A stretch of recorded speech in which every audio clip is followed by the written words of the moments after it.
crackers to come on Sunday as well. But today, we've brought you Brentford coming from behind to beat Bournemouth 3-2. They have the best home record in the Premier League, Thomas Frank's side. Fulham, 2 wins in a week, 2-0 at Crystal Palace. No goals between West Ham and Everton. Huge win for Wolves, their first of the season against Southampton by 2-0 at Molineux.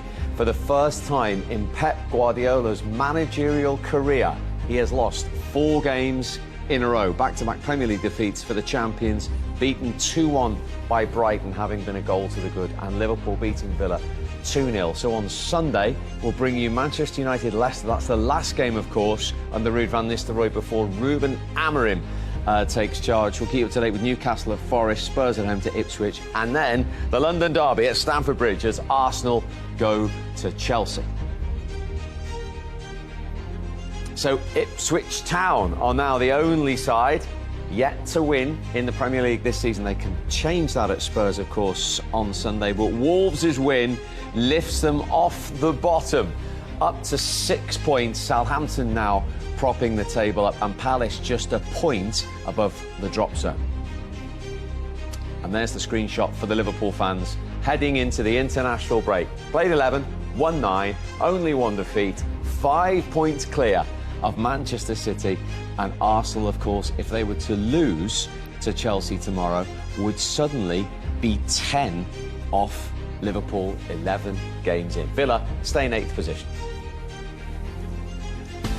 Much more from Michael and Darren on the way, plus all the reaction from Anfield. A goal in each half. Darwin Núñez on his 100th Liverpool appearance. And who else but Mo Salah to seal it? He's into double figures already as well. 2-0 Liverpool.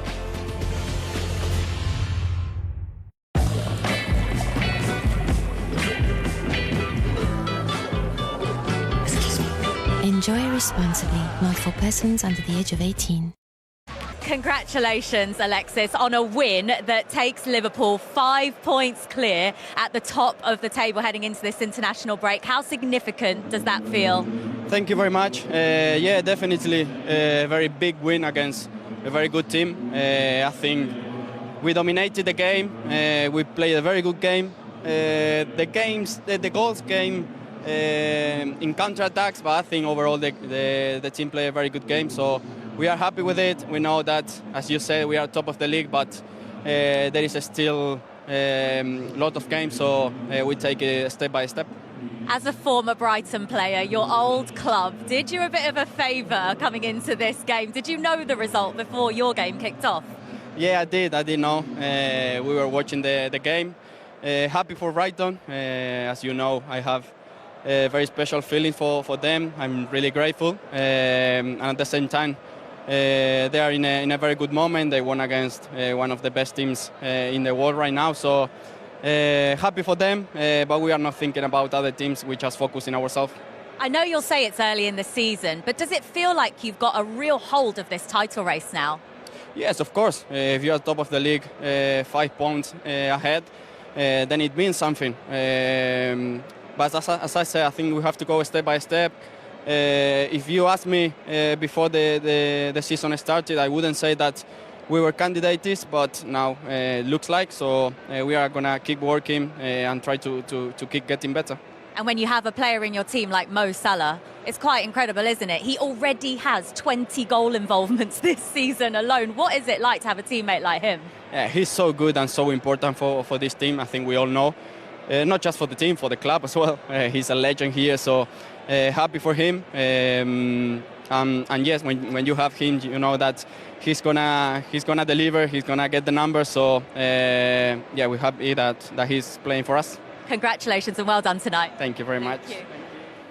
What a day for him. Liverpool winning and Brighton winning and Manchester City losing. Doesn't get much better for Alexis McAllister personally today. But as he was saying there, candidates I think is a little modest because Liverpool lead the table by 5 points after today's defeat for Manchester City and their victory at Anfield. 15 in 17 in all competitions under Arne Slot. He was quite honest there when he said before a ball was kicked, we weren't considered to be title favourites, but we're candidates now. I mean, it is only 11 in, but 5 clear at this stage? Well, they were always candidates, of course. I think most people fancy Manchester City to start the season. Well, they're most people's third favourites, fair to say. I would say third favourites, yeah. Then a lot of people thought Arsenal. And then I think Who did you Liverpool two were tip, by third. the way? I thought Arsenal might have a strong season this season. Yeah, I was with Martin. Arsenal would win it, yeah. Me and him were the two pundits that went Arsenal. Everyone else went Manchester City. Long season, long way Nobody to said go. Liverpool. Nobody that I know of, anyway. But they haven't won it yet. As you know, Steve, it's still early on. Manchester City, Arsenal can both go on brilliant runs, as can other teams as well.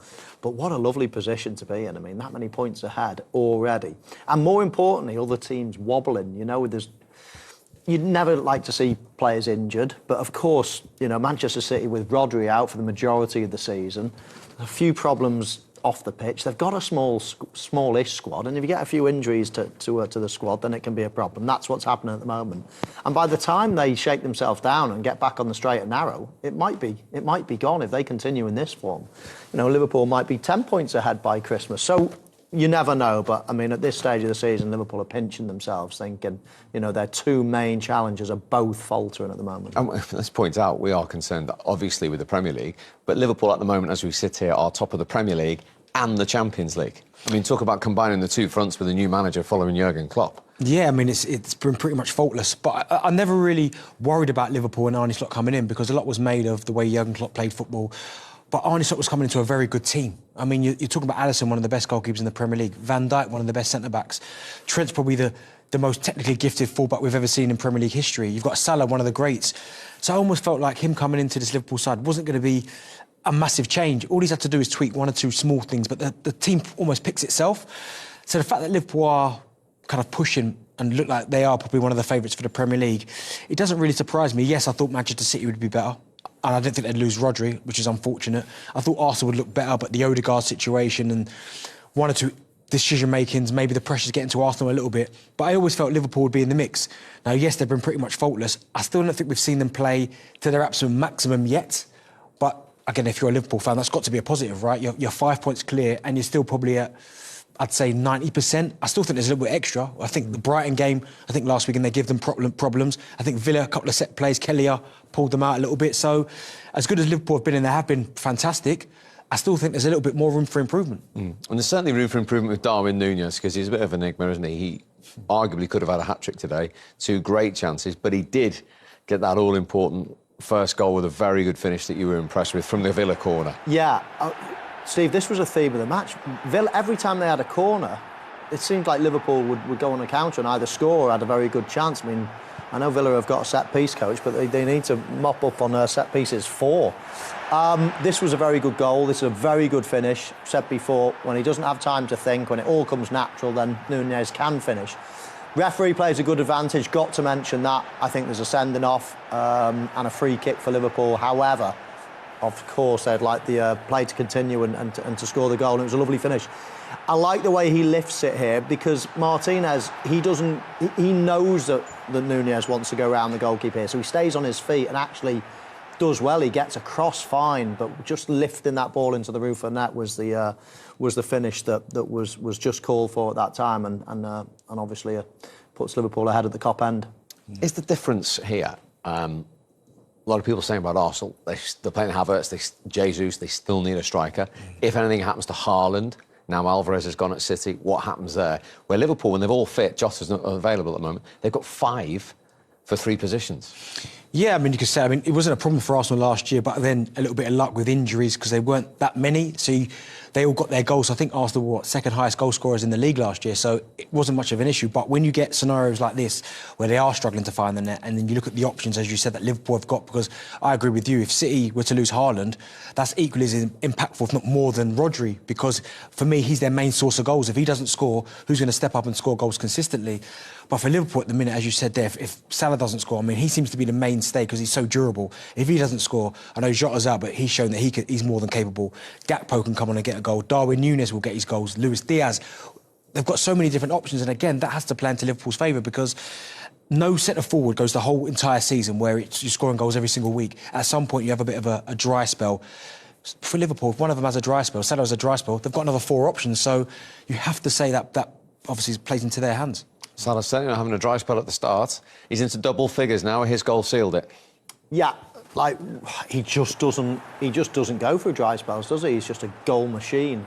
Incredible. He's going past everybody at the moment.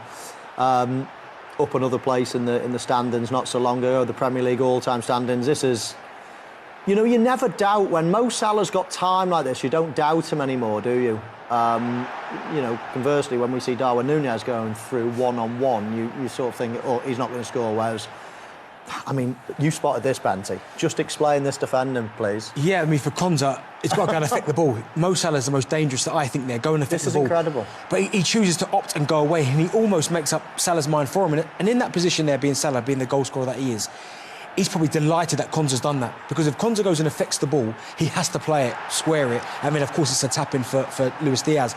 But the fact that he completely runs towards Salah and then goes completely away almost makes Salah's mind up. And as Michael said there, such a composed finish. He also said he'd nudged his way up. Recently went above Robbie Fowler in the all-time scorers. He's 165 there. 10 off Thierry Henry, 12 off Frank Lampard, who's with us tomorrow, almost 20 off Aguero. If he was to sign and stay at Liverpool, I mean, where realistically, because we know what Mo Salah's like with records and numbers, he knows them all. Yeah. Where could he nudge his way to, do you think? I don't think he could. I don't think he can catch Shearer, but he can be second. Really? Yeah, if he stays. Yeah. If he signs another 3-year contract, he could score, probably will score 60 or 70 more goals. He's in second, and comfortably in second. I don't think he can catch Alan Shearer, but 3 more years and he's in second, Steve. Yeah, I mean, he's not slowing down at all. He's the fittest. He's the strongest Well, Arne player. was saying he can play long into his career, couldn't I think he can. The way he looks after himself. Alan Shearer might be hoping he can't, to be fair. Yeah, well, I say he can't catch it. I say he can't catch him. I mean, if he plays for another 5 years at Liverpool, then he probably could. But realistically, I think he could get second. And he loves records.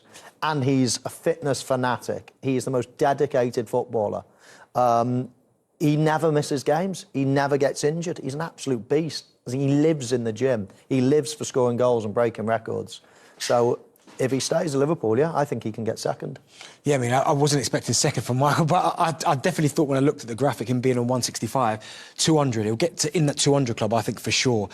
I mean, second, I'm not sure, and depends how long, as you said, if he plays another 5 years, but in my head I was thinking he'll get into that 200 club. I think he could pass Rooney. I think 208 Rooney's on, so I think he could pass him, but I can't see him getting to Alan Shearer's record, that 260. I still look at that now and it blows my mind how anyone could get that many goals, 260. Well, Kane would have beaten him though, wouldn't he, if he had stayed? Yeah, you'd think so, because Kane's been scoring, near enough 30 goals for the last He could come 10 back, years. Harry, yeah, you never know. Still, but yeah. He could come back. Absolutely.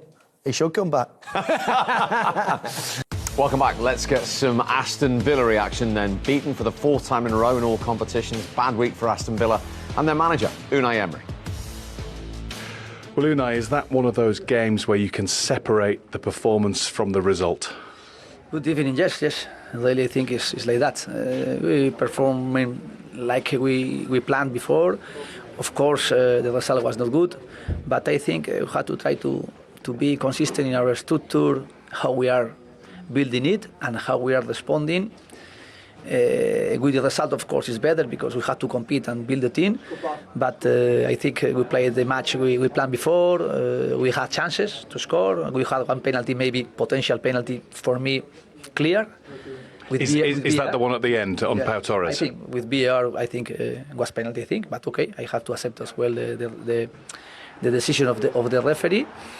And when they scored a second goal, the match more or less was finishing. But until the second goal they scored, we had chances and we had control. Sometimes we were passionate with defensively, trying to feel comfortable even when they were dominating with the ball. But I think overall we compete. Overall, they are still being better than us. Liverpool last year, this year as well, they started better than us, of course, and they are favorite and they are contender to win the title in Premier League and even in Champions League. But I think we have to try to get our way, and we are in this process. And of course now we are with some point under. I think we have to, but I am positive and I am confident with the player we have. Progressively get better and progressively get points. I'm not too disappointed with the performance then. He's also unhappy with those penalty shouts, particularly the one he mentioned in the second half. So let's get the gentleman's opinion. This is Conor Bradley on Pau Torres in the penalty area. What do we think? Penalty. It's a penalty, Steve. You can't do that. There's just a blatant pull. Pau Torres, as we can see, he's there at the front post. He drags him out of that area with a shirt pull. If the ball goes to the back post, floats over everybody, then I think, oh yeah, turn a blind eye to that. It didn't affect the play. That is a blatant pull out of an area for him to clear the ball. Same player clears it. I've seen it. I'm astonished. Once that went to VAR, I'm astonished that they didn't give a penalty. Yeah, agreed. 100% for me, penalty, because they've obviously worked on that Aston Villa. They put the ball into that area. Pau Torres makes the run. I think Conor Bradley, he's almost blindsided by it and thinks, oh no, and reacts and just grabs him. And for me, he's yanked him out of that area. So the fact that VAR looked at it and said no penalty and cleared it so quickly, by the way, yeah, for me, it's a surprising one because I think there's a penalty. And let's remind everyone, that was at 1-0. Yeah, big moment. I mean, we discussed at half-time, didn't we, whether there could have been a penalty, and it was sort of a 50-50 penalty in the first half. I think that's a stonewall penalty, personally. And as much as I was happy VAR staying out of the first one, because it is a debatable one, I don't think there's any debate in that. I mean, he's literally dragged him out of the area that he was about to touch the ball in. He gets in front of him, the ball goes into that exact area, and he literally pulls him out of it. Should it make any difference the amount of time he's been pulling him? No, not at all. He pulls him out of it, pulls him out of the area. It doesn't matter whether he's pulling him for 1 minute or 1 second. He's in that area and he drags him out of it and then clears the ball. As I say, if it goes over their head, then I think, oh, you shouldn't really pull shirts there, Conor. But the ball's not gone into an area that's not affected the game in any way. That's directly affected. A ball coming in, he would have got to the ball. It's a penalty for me. 100%, because again, because Conor Bradley clears it as well, that tells you he's played a big part in that decision. As I said, he's the one who pulls, he's the one who then clears it. And as Michael said there, if the ball's gone nowhere near Pau Torres, then you go, well, you shouldn't do it, but it didn't affect play. No one could have scored from it. Who knows what would have happened if Pau Torres had got there first, crossed the front post? You just don't know. So, yeah, for me, it's a stonewall penalty. OK, let's get some quick reaction then from the man who can't do any wrong in Liverpool fans' eyes at the moment. Here he is, Arne Slot. Arne, going into this international break, 5 points clear of Man City now, 10 to Arsenal. Performance-wise, is there anything that could be better after these first 17 matches? Of course, not a lot. You can always talk about the 2 times we didn't win, but away at the Emirates, having a draw is, I think, a good result, especially if you saw the game. First half was really difficult for us. Yeah, it's nice to pick up all these points, and we don't look that much what the others do, because we also know, and City showed this in the past many times, they can be 2 points, 3 points, 5 points. I think last season they were even 8 points behind, and they will always find a way of winning than a lot of games. That's probably what they're going to do this season again as well. And Arsenal have had a very tough fixture list also. So let's not get carried away, but it's good that we've picked up these points. You wouldn't expect him to get carried away? No. Everything I see about it, I just like what I hear. I like what I see. I like his reactions. I like, from the chaos of Klopp and the fist pumping and the chest beating and everything else of Klopp. It's actually quite nice that a different character has come in. I think otherwise people would be comparing him too much, whereas I think he's totally the opposite. He's calm, he's calculated, he just looks in control. And it's easy to be like that after you've won a few games. But even in his first game, before he'd even taken charge of a game, I just loved his demeanour on the side of the pitch. And, the fans are starting to love him and starting. I mean, the three of us obviously at Ipswich on the opening day when he got his first win. I mean, we couldn't have predicted what would happen in all competitions since then. No, 100% not. But they played well. They were second half. They came out and showed what they were all about. But again, his reactions there. I mean, he spoke about the rivals as well. I just like his old demeanour and his character, and he's doing a fantastic job.